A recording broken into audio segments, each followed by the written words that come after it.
आदत एक एक तरीके इबादत में शुमार हो तो बस वो दो चीजें मिलेगा, कितना सोना खाना पीना एक एक लम्हा इबादत में शुमार हो तो वो सिर्फ ये सोच लेगा कि मैं आज के बाद वही काम करूंगा जो खा रहा होता है इबादत होगी, वही हासिल कर रहा होता है।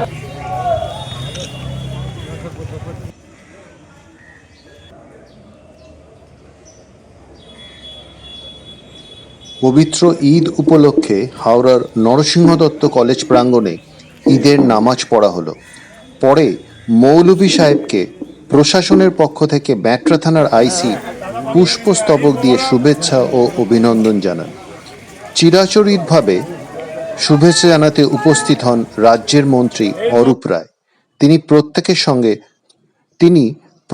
সঙ্গে শুভেচ্ছা বিনিময় করেন এবং শিশুদের হাতে লজেন্স তুলে দেন।